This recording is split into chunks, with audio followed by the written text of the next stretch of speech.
أعوذ بالله من الشيطان الرجيم بسم الله الرحمن الرحيم الحمد لله أوله بلا أول كان قبل وآخره بلا آخر يكون بعده الذي قصرت عن رؤيته أبصار الناظرين وعجزت عن نعته أوهام الواسفين ثم الصلاة والسلام على سيدنا ونبينا حبيب الله رب العالمين أبي القاسم المصطفى محمد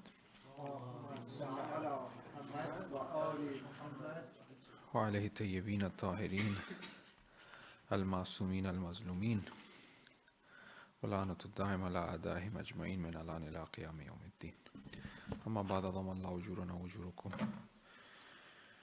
السلام عليكم جميعا ورحمة الله وبركاته. Condolences upon the shahadat of Imam al-Hadi alayhi salam, to all lovers of Ahl Bayt, to the Imam of our time. Adham Allah ujurana ujurukum, may Allah subhanahu wa ta'ala give you all ajr, give us all ajr on this shahadat, on this martyrdom of our Imam. The period of the 11th Imam, the period of the 10th Imam, Imam al-Hadi, was a very crucial period in terms of, from a historical point of view. A lot of changes were taking place and a lot of persecution at the same time. Whenever there was a shift in power, usually, politically speaking, we see as well, there is a lot of persecution, zulm, one tries to stay in power, one tries to take over, all these sorts of things goes on. And also as the period of the Imams, as it was coming closer to the 12th Imam, as well, it became more intense. That's why we tend to find after 8th Imam, all of the Imams were killed in a very early age. So this really shows the intensity of the persecution of the Shias and of the... and at the same time, you have certain elements of Shia power trying to organize themselves. Like, for example, the Fatimid dynasty in Egypt. It had started its roots in the time of Mutawakkil, the time of Imam Hadi alayhi salam. And then eventually, Fatimid, when we look at Fatimid period, this is an indication of the Islamic empire crumbling. It's losing its power. The Abbasids, the Turks were getting in, and eventually the Iranians separated, and they had Shia, sort of small pocket dynasty in Mazandaran, the Ali Buya, they were known as. So it was a very, very tough period. Wherever the Shias were, they were persecuting during the time of Imam Hadi. And Alhamdulillah, eventually they were all the Abbasids, they lost their power. What I just wanted to point out to was that the intensity that has been mentioned in history in regards to the persecution of the Shias, whether that be in Egypt, whether that be in Medina, were quite horrific. They were, for example, openly rejecting any witness from who are the believers of Ahl Bayt. They were not allowed to buy properties, like in Egypt, for example. If they are lovers of Ahl Bayt, if they have some relationship with the Ahl Bayt. In Medina was more like they say that some of the women, they had only one libas, which they will exchange in order to pray. That means they did not even have enough clothing. That much amount of intense sort of persecution for the believers of Ahl Bayt. And like in certain places, like in Egypt, once again, they say that they were not allowed to have workers for them. Only one per family was allowed.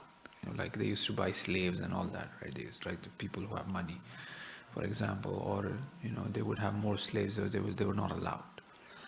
So it's quite sad to see, and it's because of all of this pains and difficulties, it reached to the point where it has reached today, and we tend to take things for granted, so the wilayat and the imamat, that sort of spiritual lineage of the Prophet and following that comes with a lot of difficulty. One have to really go through a lot of tests and trials to really achieve that. Test and trial is part of our, how shall I say, journey to get that understanding. That's why even though things may be moving smoothly and nicely, but we have to intense on our own self in order to achieve, like fasting, like charity, like praying, salatul layl, sleeping less, or all of that, right? Maybe there's no persecution from outside, but something that we have to do, especially now in this month of Rajab, which is a month of abundance mercy of God. So we have to make best use of this month. As du'as clearly indicate that wa rahmatul wasi'a, the mercy of Allah in this month is in abundance. So we have to really cling, we have to really open our heart for this mercy to descend through the rituals of the month. Like for example, in the whole month, 10,000 times Qul Huwallahu Ahad we are supposed to recite. It's mustahab. 1,000 times La ilaha illallah, for example, every night. But we can't do every night, perhaps 100 times. There are astaghfars, all du'as are there. And the ulama of akhlaq, they emphasize on this. Instead of giving zikr, like which they tend to do in other months of haram, like Ziqada and Zilhijjah, those askar are given which are not in the books, in the common books like Mafati and so on and so. But in this month they don't give usually. In this month they say, no, they refer you to Mafati. Now, if you want to ask some special adhkar or dhikr in the month of Rajab or Sha'ban or the month of Ramadan, no. But yes, for Dhiqat, for the other month of Haram or other months, they tend to have some adhkar that they give in accordance to the person asking, basically. But in the month of Rajab is the Mafati that we have to follow, all the du'as. Ya man arju, ya man yamliku hawaiju sa'ili, khawal wafituna ala ghayrak. All of that. Ya dal manan as-sabiqa wal Allahumma inni as'aluka sabr ash-shakirin alak. Dua which begins with Bismillah ar-Rahman ar-Rahim. As well, very important dua. That we have to really make sure that we, inshallah, recite them, perform them, do the rites and rituals so that we prepare ourselves for the month of Sha'ban and then the month of Ramadan, inshallah. Wa sallallahu ala Sayyidina Muhammad wa alihi tahirin. Sorry to take your time, just a reminder for us, for this month. Tonight, inshallah, we'll look at Wahi.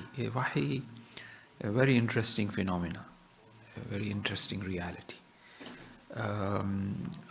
If we'll just follow the structure of our Sheikh, the author of of this book, Quranic Sciences, so that we don't go too much in tangents and get into sort of lost into some of this, because it's a phenomena that is beyond comprehension. We could have a little bit of understanding of it. It's like, for example, a person will not be able to, as he himself says, will not be able to know what is huzur-e-qalb in prayers unless he has huzur-e-qalb. We can talk about the presence of our heart in prayers. We can talk a lot about it. We can talk about riwayat and ayat and whatnot. But unless we have huzur-e-qalb, we will not be able to. So Wahi is something of that accord. Or in other ways says that, he also uses that example, that it will be very difficult to really know the pain and suffering of losing a close one. Maybe a father, may Allah subhanahu wa ta'ala protect all your parents and your children as well, inshallah. If they are not with you, may Allah, bless them with special blessing in this month of Rajab, inshallah. All marhumin. Unless we taste that, we will not be able to really know what it is. We might read about it, we might feel sorry for others, unless we really taste that bitter taste of firaq, of being far away from them, it's not understandable what it is. So wahi is something like that. There's a lot of sightings, sayings being cited in regards to it. Unless a person tastes wahi, he will not be able to really comprehend. Now the question would be, yes, can wahi come to us as well? Well, when we look at the technical definitions, we would say that yes, why not? But there is a wahi which is specifically used as a Islamic terminology. What wahi means, wahi mursal, which they say, wahi which came to the prophets. Of course, that not, that will not. But when we look at the technical definitions of revelations, yes, because the meaning of wahi itself is a hidden, subtle indication of something. That's what wahi means. Something that you, in a secretive way, indicate. I do ishara to a brother. That's like wahi. This is considered as wahi. So that's the technical meaning of wahi. Now, that's the lexical meaning or the definition of wahi as.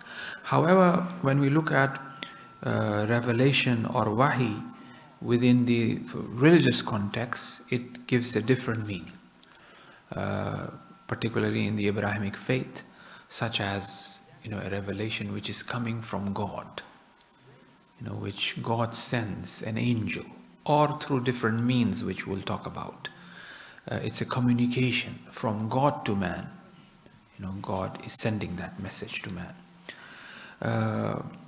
Now, within the Quran, not only the prophets, we also find, for example, those who are not prophet, wahi, the word of wahi or awha, for example, is used.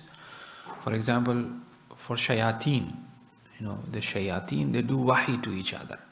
Like for instance, وَكَذَلِكَ جَعَلْنَا لِكُلِّ نَبِي عَدُوٍّ شَيَاطِينَ الْإِنسِ وَالْجِنِّ يُوحَى بَعْضُهُمْ إِلَى بَعْضٍ. Certainly, وَكَذَلِكَ جَعَلْنَا لِكُلِّ نَبِي, for every nabi, for every prophet, we appointed as enemy the devils. There are shayateen from among humans and jinn, from jinn and humans, who inspire each other, who does wahi to each other. The shayateen, they do wahi to each other. Some sort of communication that they have, secretive communication. Shaitan doing wahi to each other.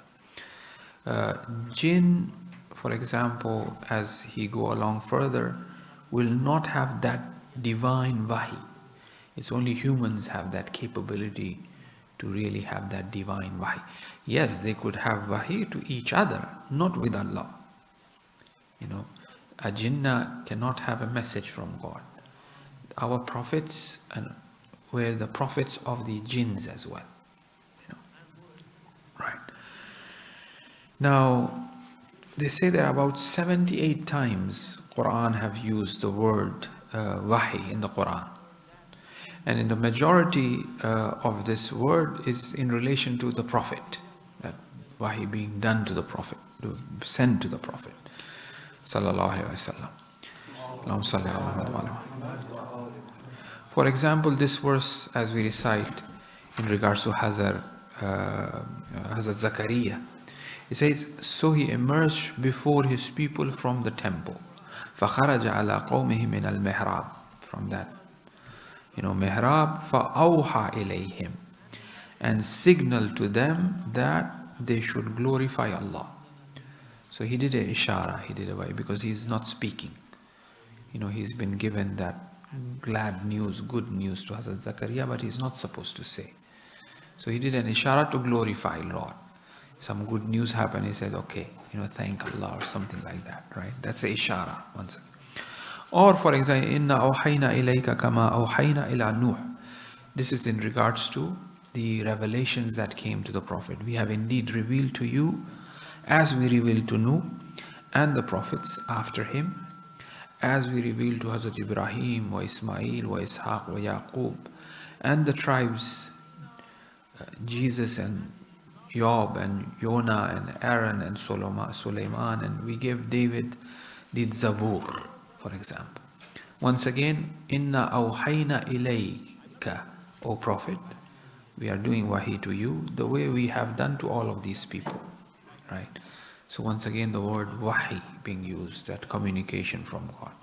Or for example, وَإِذْ أَوْحَيْتُ إِلَى الْحَوَارِيِّينَ, to the companions of Hazrat Isa alayhi salam, and when we inspired the disciples, saying, having faith in me and my apostle, they say we have faith.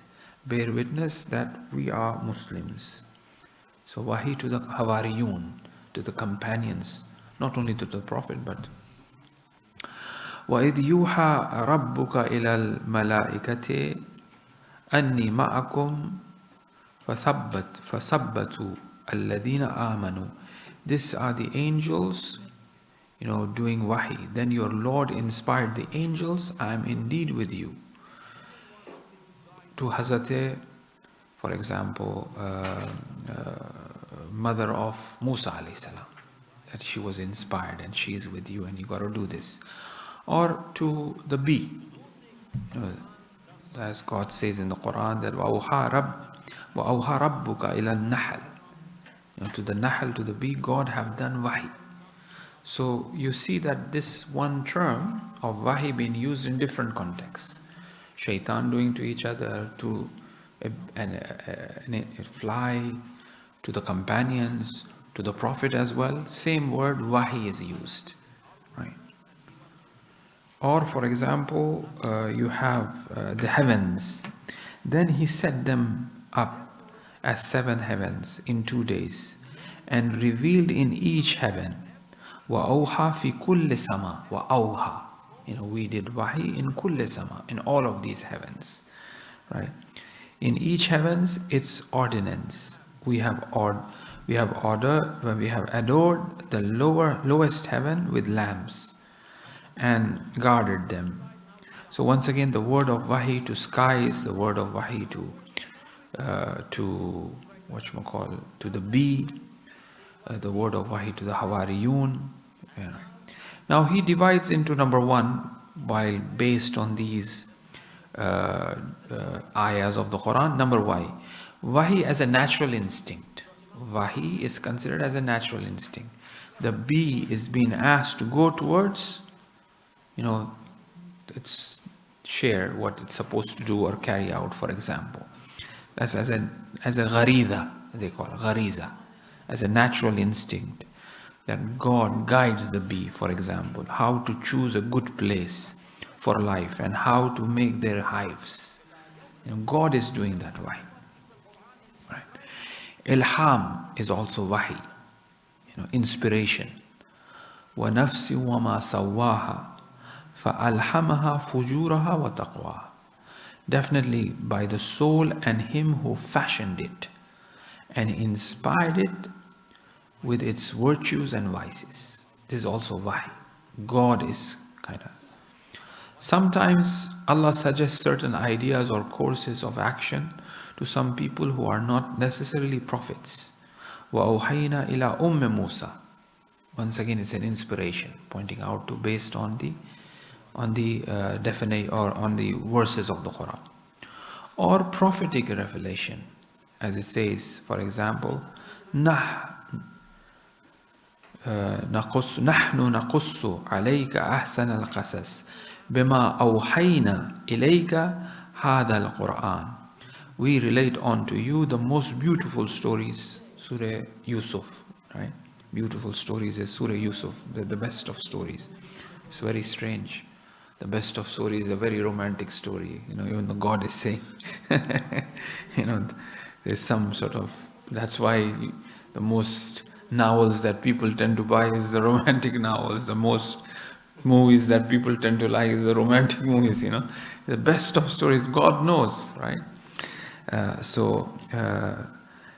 Is the best of stories and beautiful stories is that we reveal to you this Quran, right? We reveal to you, أوحينا إليك هذا القرآن.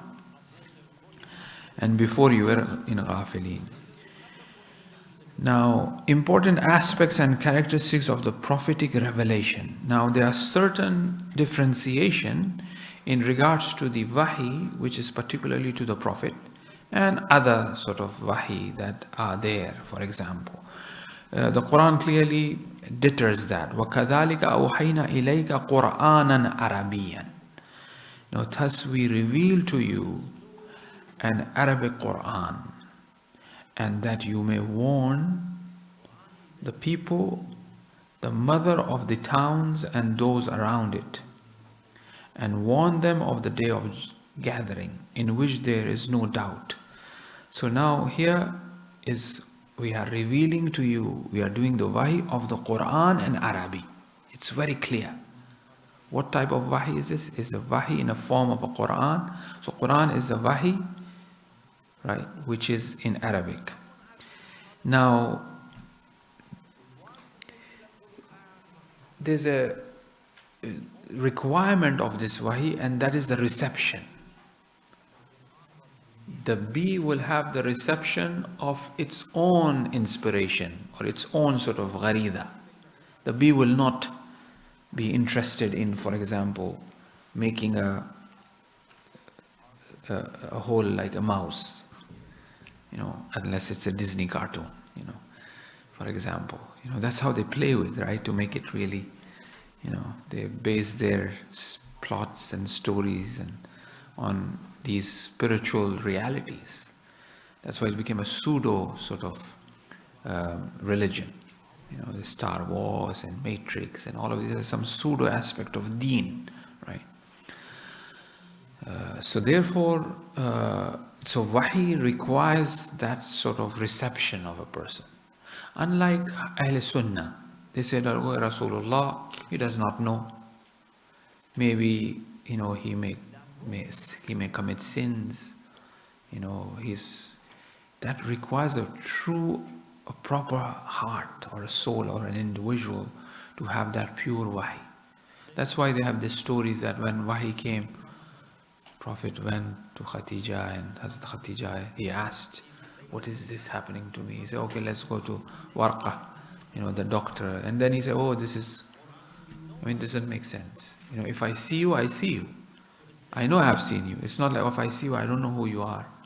And then I go ask someone, I saw this person, and then who it was. No, I see you, a human being, right?" So the same for the Anbiya, for the prophets, or to have that, quality is very much important to get that wahi. The character and the qualification and the qualities of the Prophet is very much required. Like, for example, you have this quote from the Prophet, "La ba'athallah nabiyan wa la rasulan hatta yastakmil al-aql." Allah have not nominated or sent any prophet or any rasul except unless or until his aql is complete. So the criteria is that intellectual capacity of these prophets should reach that kamal and perfection. And then, they will be nominated or they will be sent as a prophet. And when we look at the, takmilul aql, the quality which is required for them to reach that kamal and perfection is that insaniyat, is that humanity. Because insan is known as haywan natiq, is that nutq, is that intellectuality. So that means that humanity of them have to reach its full capacity. And depending on their humanity, the daraja, the level of their being prophet and the level of them being rasul is also sits on that. Is a nabi, not a rasul. Is a nabi for the family.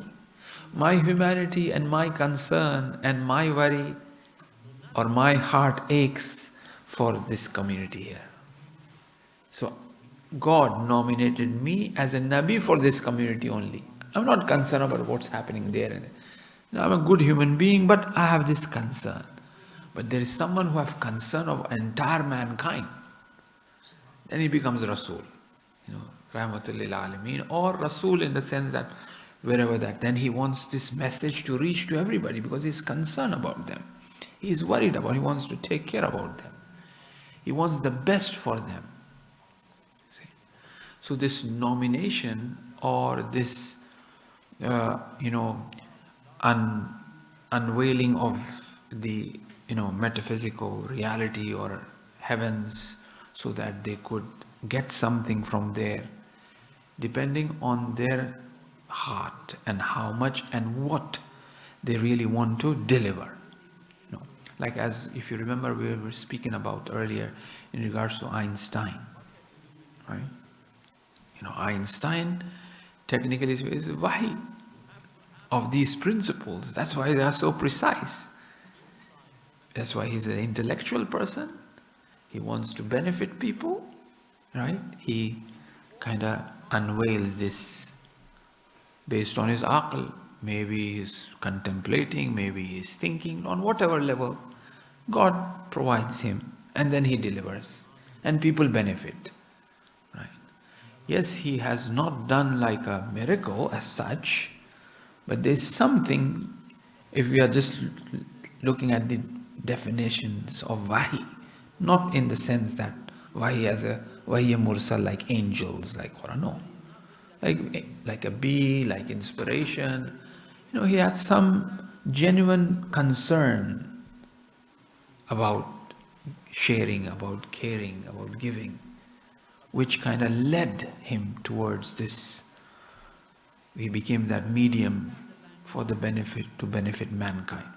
So Rasul, he clearly says, unless or until the aql is not complete, he will not be. وَيَكُونُ أَقْلَهُ أَفْضَلْ مِنْ جَمِيعِ أُقُولِ أُمَّتِي. And for them, he has completed his intellect, and his intellect is superior to the intellect of entire nation. He is in a house as a Nabi. His aql is complete compared to that Nabi. Because in Bani Israel, they used to kill every morning, evening, so many hundreds of Nabi have been killed, right?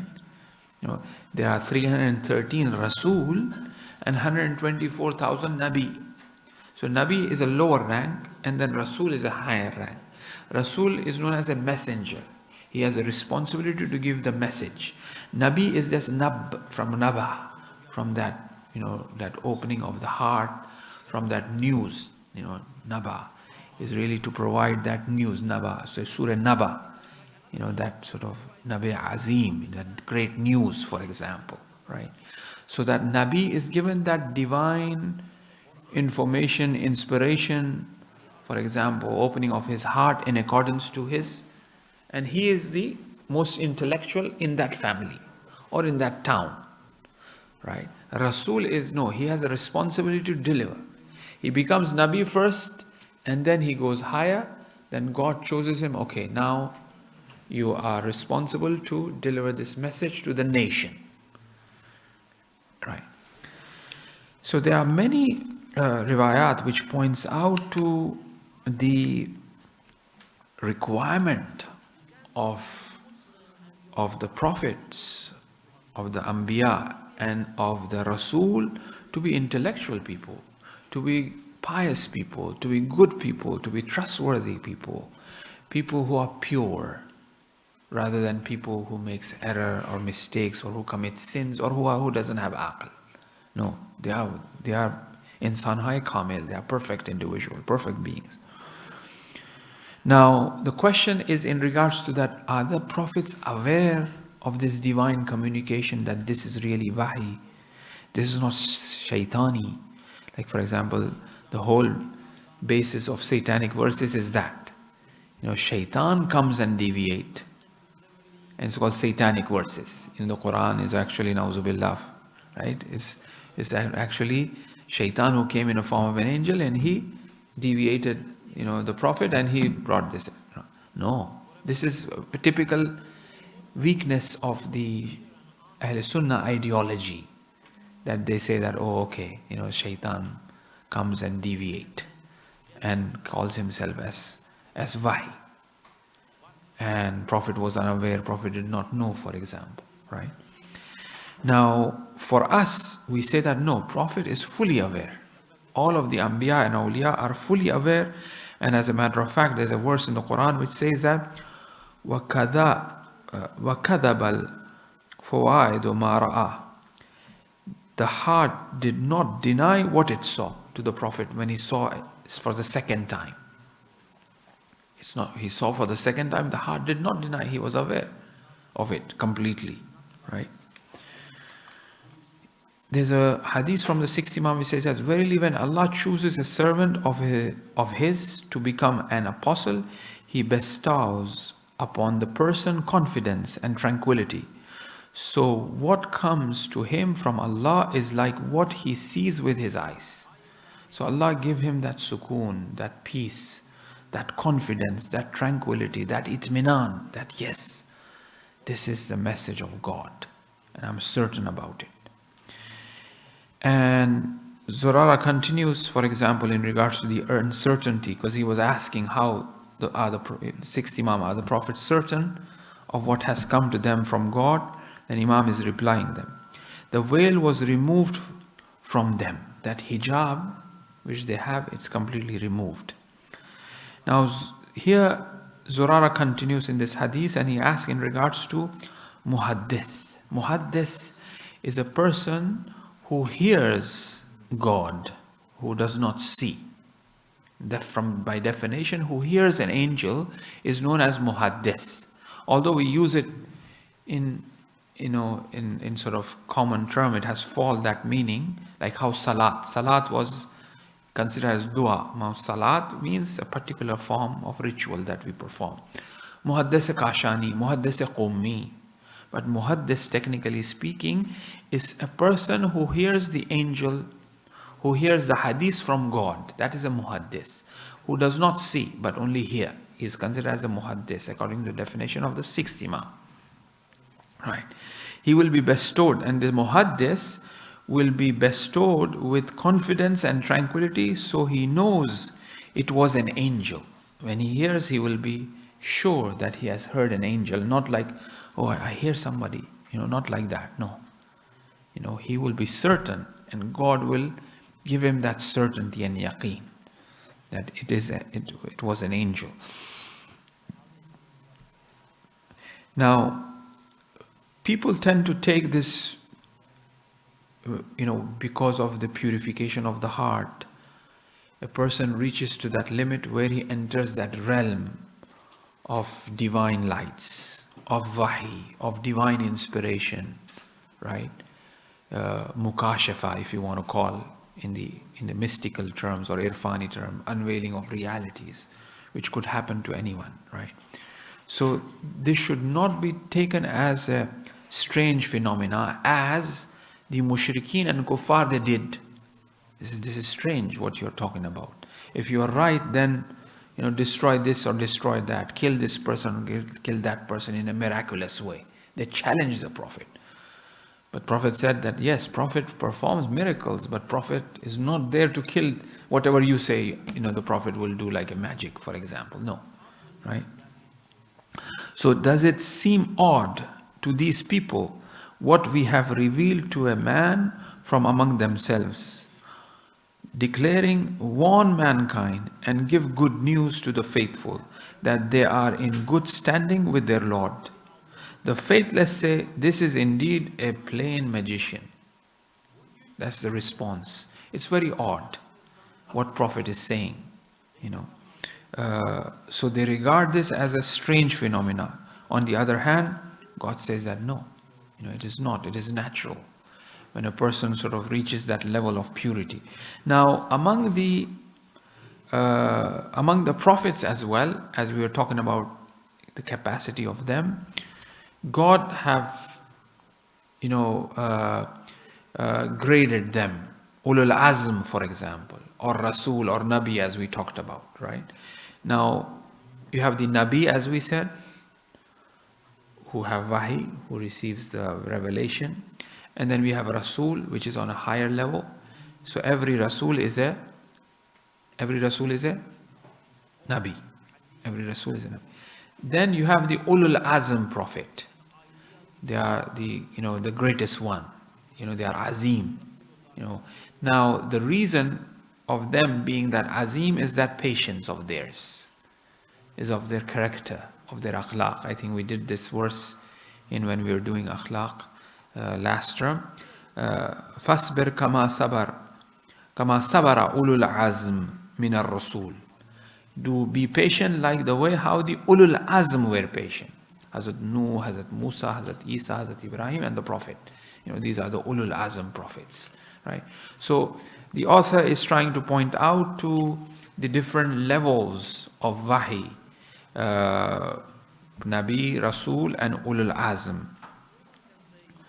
Now this Wahi is not always to bring something new, but it's a continuation. It's like chapter after chapter, 1 chapter, 2 chapter, 3 chapter. It's completion of that same stream of guidance which is coming from Allah, from Adam, towards good, right? So, وَمَا أَرْسَلْنَا مِنْ قَبْلِكَ إِلَّا رِجَالًا نُوحَ إِلَيْهِمْ مِنْ أَهْلِ الْقُرَى. We did not send any apostle before you except as men to whom we reveal from among the people of the towns. So it's the same message of Allah subhanahu wa ta'ala. It's not something new. That's why, when we look at the Abrahamic faith, we do find that, all of the Anbiya been mentioned, right? And there is some sort of consistency in the revelation of God. Its concepts are very similar. The Abrahamic concept, the Abrahamic faith, the monotheism, the Prophet, the stories of the Prophet, a lot of similarities, right? That's why the Prophet, if you look at the Quran, is a lot of stories of Musa. People always say that, oh, this Quran is more stories of Musa. Why is that? Because the resistance for the Prophet was the Yahud. And Prophet was establishing the proof that he is the Abrahamic Prophet. He is Prophet, from the same lineage. This is the story of Musa. You go look at your Torah. I don't have a Torah. I don't know. None of the Arabs were interested in Torah, to have that. But the Prophet was telling Yusuf's story. Okay, this is the story of Yusuf. Dawood's story. So Prophet was dealing with the Yahud and was mentioning the revelations that took place in Torah, in Bible, that's why it's a continuation. There's a consistency of these divine books. I think we'll stop here, and still we have quite some to cover. It was just an introduction in regards to Wahi, and we can take some questions perhaps, inshallah.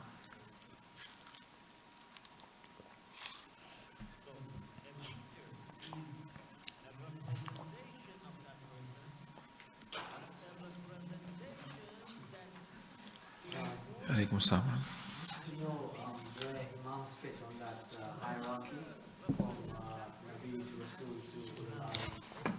Yes.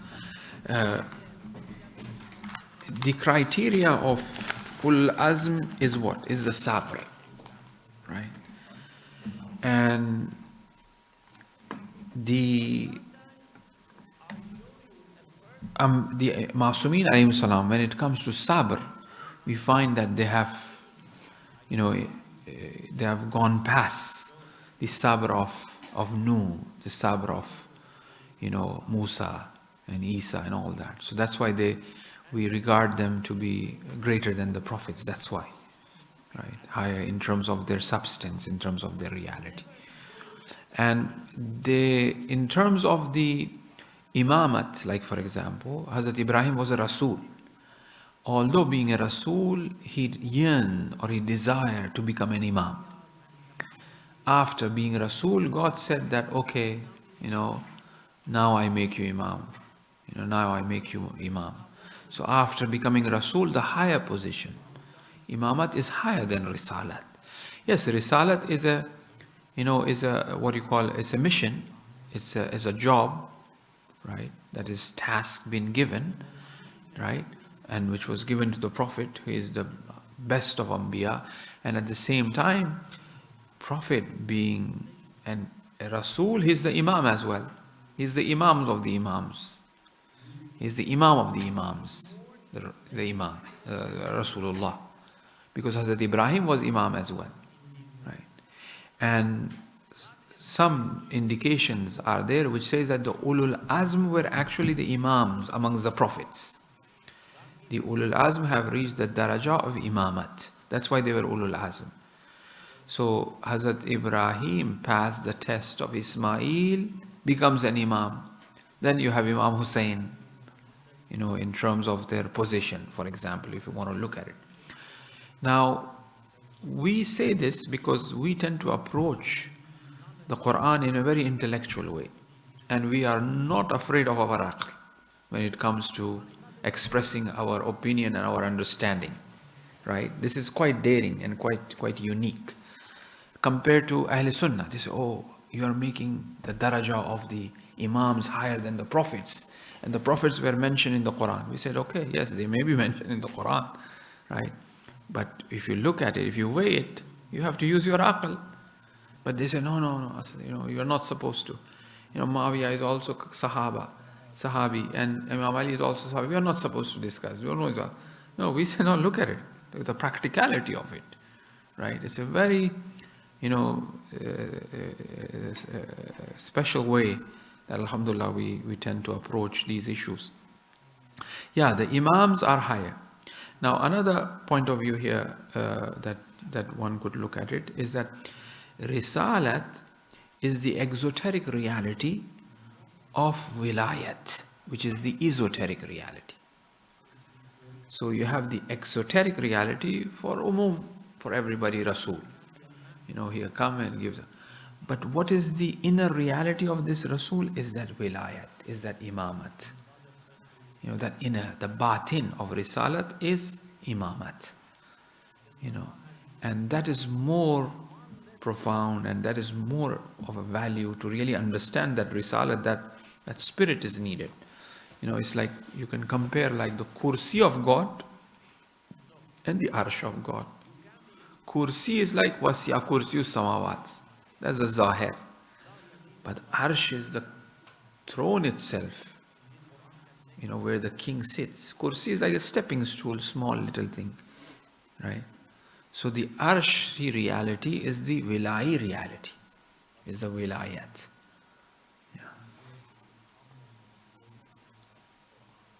And in terms of wahi, yes, Aimma, as the Quran says, there's a verse in the Quran that وَيَهْدُونَ أَمْرِنَا وَأَوْحَيْنَا إِلَيْهِمْ وَيَهْدُونَ أَمْرِنَا وَجَعَلْنَاهُمْ فِي أَئِمَّةً. We have placed imams on earth, and we do wahi. Our commands are given in a form of wahi to them, in a very unknown, in a very subtle way. The imams are introduced, that the imams have wahi. And as a matter of fact, when we were talking about wahi, as we said that we wanted to discuss other things as well. Wahi is what? And then later on when you look at it, wahi is brought by an angel. What is an angel? What is the reality of angel? Right? Angels, we say, oh, they are young babies looking face with wings, for example, right? Angels are pure intellect, 100% aql, pure intellect. 2 + 2 is 4. That is angel. It just can't be other than 2 + 2 being 4. That's infallibility right there, right? But, God has reality beyond that. The angels, when you look at Adam, they say, Baba, this is certainly, he is a killer. He is a fasad with his, my calculation. That's what it will do. But God said, I know something that you don't know. وَعَلَّمَ آدَمَ أَسْمَاءَ, the names of God, which is higher than the angels, right? So that's what happens, in terms of when we have that wahi, which is a mukashafa you want to take, that spiritual witnessing. We see something in mukashafa with our purity or whatever, for example, awliya. Now when they see something, and when they come back to write it down, there happens certain errors because of the aql. Because you are trying to bring that phenomena which is purely beyond explanation, then you have to use intellectual methodologies to really make sense. You see, you see it. You sometimes you see something. It was a dream. It was not a dream. What I really saw it. It wasn't a dream. I'm 100%. This is what happened. But when you try to analyze that, you say, nah. You try to intellectualize it, you say, no, it's just a khayal wahm. It's just a dream. That's the aql becomes a hijab. So many a times our intellect is a veil in itself. That's why they say ilm is hijab. In Shaban you will recite, وَاتَّسِلْ إِلَى مَادٍ الْأَزَى هُجُبَ النُّور. The veils of nur, of light. So wahi is that pure intellect. That pure intellect depending on the level of that intellect, depending on that purity. So we all have our own wahis, which is our aql. Inshallah. Any questions?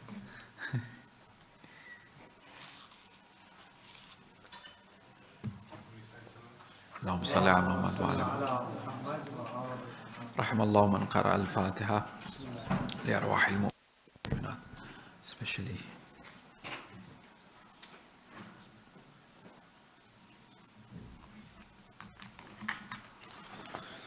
Ahsan, thank you very much.